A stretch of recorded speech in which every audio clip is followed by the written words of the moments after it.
Well, there's a lot of talk in Washington right now about raising taxes. 2 years ago, you'll remember, Congress gave a big tax cut to some corporations and the highest earners in the country. Now they say they want to invest in infrastructure, but we don't have the money to do that. So one idea, and it's popular with both parties right now, is raising the gas tax. Well, that tax, the most regressive possible tax, would fall hardest, of course, on the American lower middle class, the people who have the least money to spare. It doesn't hurt coastal elites at all. No one in my neighborhood would even notice it, and that's why they support it so vehemently. But here's an alternative to that tax. What if one of the world's largest corporations paid some taxes? Amazon. Let's just pick Amazon. Amazon had $223 billion in revenue last year. That is greater than the GDP of 25 American states. Amazon took in $11 billion in profit over that number. But for the second year in a row, Amazon didn't pay anything, not one dime, in corporate income taxes.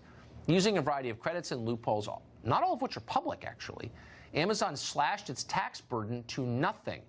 How can you do that? No idea. You can't, is the truth, but they did.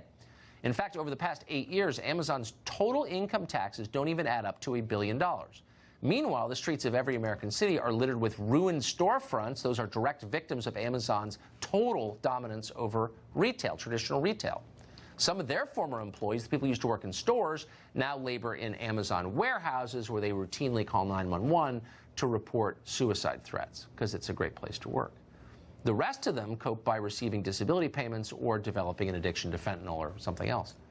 It's all a pretty great deal for Jeff Bezos. He's the world's richest man. He had so much money left over that he could even buy the only functioning daily newspaper in the capital of the country as his personal publicity project, still called the Washington Post. He's rich. So if Congress wants to find some money to invest in infrastructure or bomb Syria, which we'll probably wind up doing, maybe they can start by looking at Jeff Bezos and Amazon. Why wouldn't they, instead of taxing the gas you put in your truck?